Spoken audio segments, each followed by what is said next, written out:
Welcome to the Get Safe Online Podcast, Episode 7. In this episode, we will talk about how we can send and receive money safely using different types of online payment methods. With us today is Tajeshwari Devi, our Get Safe Online Fiji ambassador. Welcome, Taj, and thank you for joining us on this Get Safe Online Podcast, where we'll be talking about safe online payments. Hello, everyone. Nowadays, almost all payments made or received by individuals or businesses are done electronically online. Your first question, are there risks when making online payments? And what are some of these risks, especially here in the Pacific? Thank you for the question. Yes, there are risks associated with the online payments.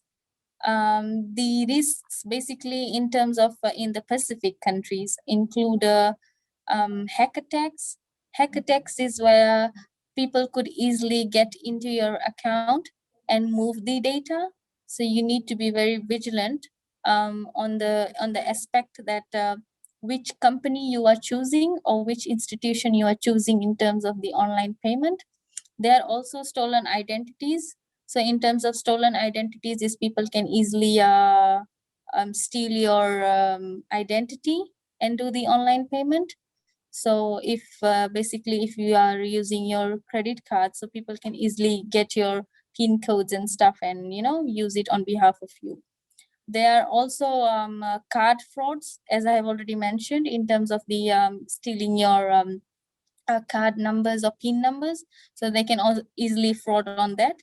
So the hacking part is very common here because people can easily hack into your accounts and do the payments. So it's just the security aspects that we need to be vigilant on. Thank you for sharing some of those risks.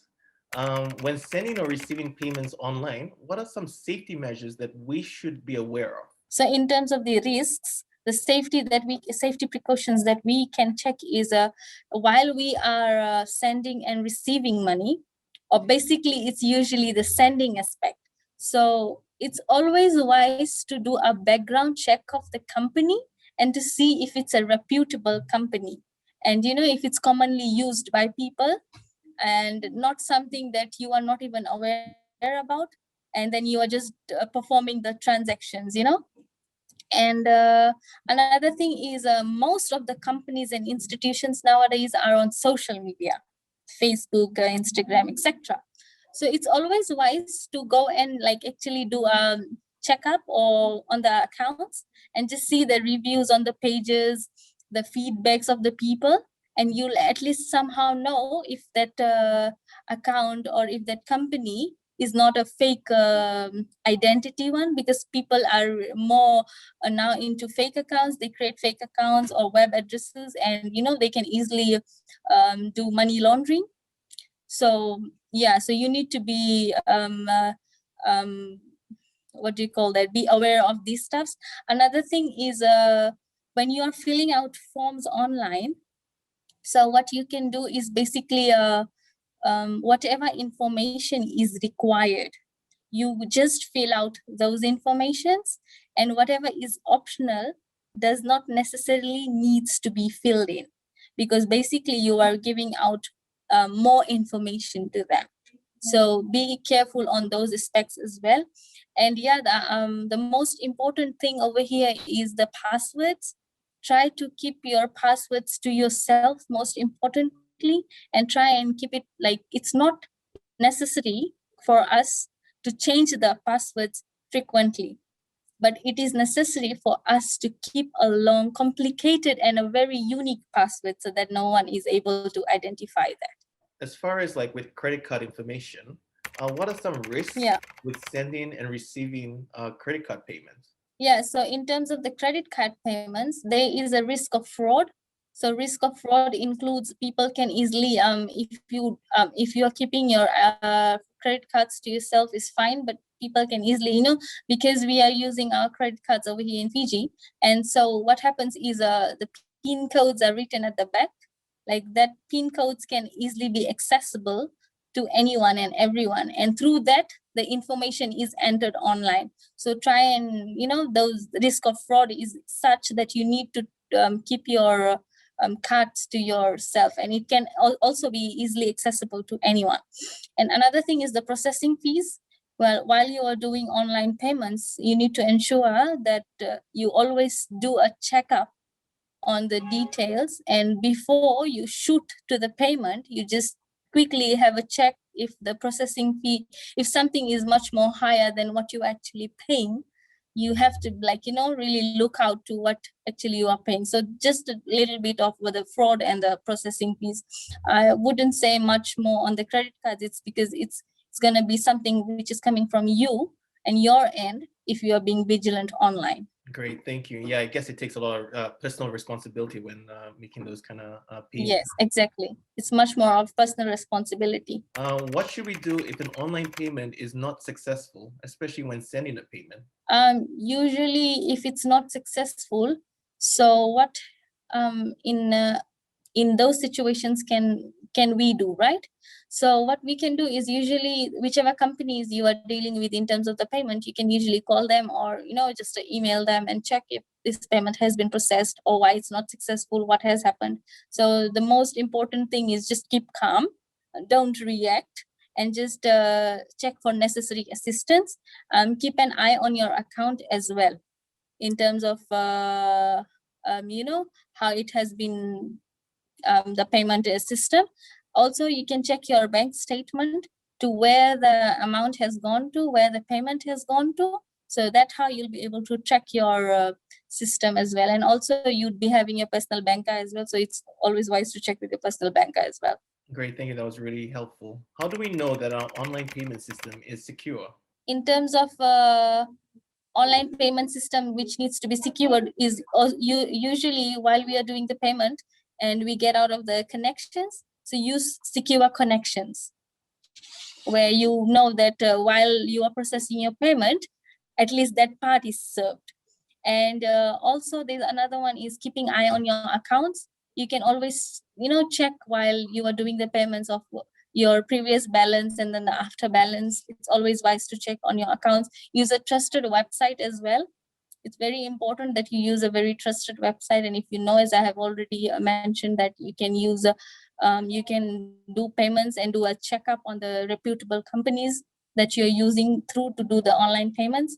And the last one is also you need to, now here in Pacific, we have noticed that if we have to sign up for something, we usually just tick and then sign up, right? We do not read whatever is written. So it's always wise to read the privacy statement.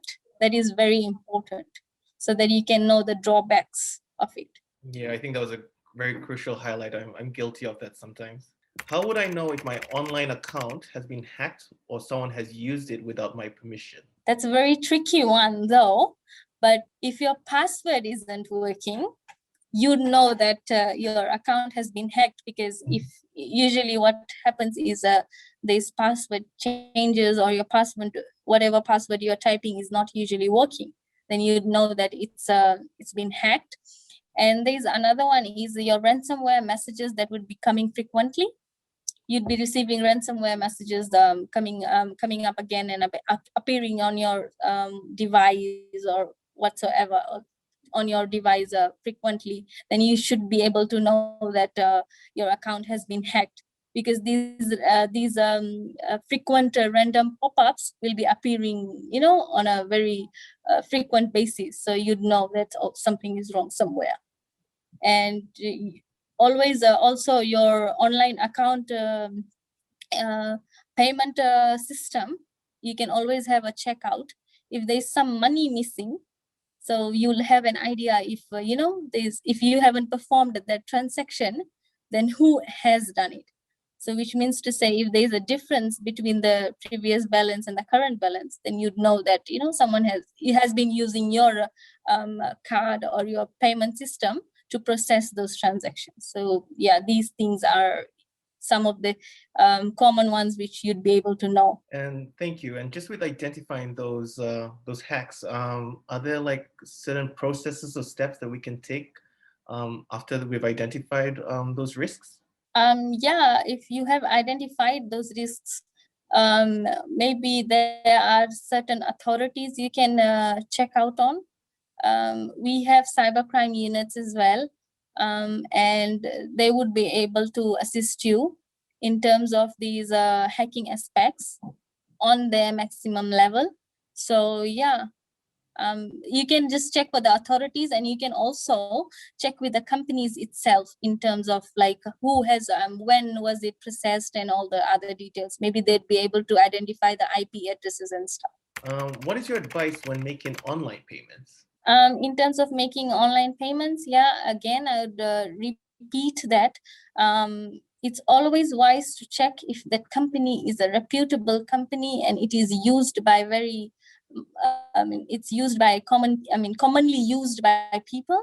It is very important, because if you don't know about nowadays, I can see a lot of people while they are performing transactions online, especially through the social media platforms, they wouldn't do a background check of the company, and they'll just start, just see the items. If it's a special price, if it's cheaper, they'll just start getting into that process. But you always need to check if whatever transactions you're performing, you actually doing the right thing in terms of your payment. If you're some people, they require 50% deposit just to perform your transactions. So you need to be sure if you are giving that 50% deposit to the right people. So it's always wise to check for the feedbacks and the reviews of that company itself. The web addresses needs to be really, you can see if you see the web address as well, you need to be really vigilant on that aspect as well, because in terms of the web address, sometimes it needs to start from the HTTP or www. If that is not there, then something is wrong somewhere. You'll always need to see. For instance, if you are performing through a PayPal system, then PayPal with a double L means it's a fake account. This actual spelling and the actual spelling needs to be there in the web address. So these are the small things that you need to be really sure of while you're performing the transactions as well. Other things are double checking on the details that you enter before proceeding with the payments. Like all details you need to be sure of whatever you are entering on the system is correct. And it's always wise to keep receipts for future references, because it can always assist you with the getting back and checking your accounts to where the payment has gone and received as well. And again, another thing, password, please do not share your passwords with anyone. Your online banking system or your online mobile apps or anything, do not share passwords, because you don't know who can get into your account and easily perform the transactions. Yeah, that is very important. Thank you very much, Taj. Before we wrap up, is there anything else you would like to add in regards to the safe online payments? Yeah, we have, as part of being the ambassador at the GetSafe Online, there is a GetSafe Online page on the Google. You can go and look for GetSafe Online, and you look for very much information about the remittance and about sending and receiving money online. And also, I would like to mention on the other note is that also part of the ambassador scheme, and we'd be celebrating Ambassador Day on the 27th of February 2021. And so what would happen is, this is not just to celebrate our achievements, but that would be also celebrating tell 10 people the basic principles of online safety, so that these 10 people can tell the other 10 people the same messages and helping them keeping being safe online. So yeah, it's always good to go and always check out the GetSafe Online page for more information. That brings us to the end of episode 7. Thank you, Taj. It's an honor to have you join us on this episode, raising awareness on safe online payments.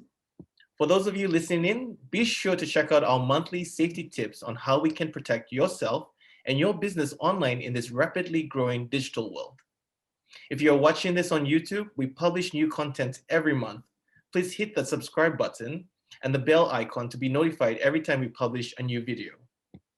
To find more topics and information on keeping you and your business safe online, visit your country's National Get Safe Online website. This podcast has been funded by the UK Commonwealth Cybersecurity Programme.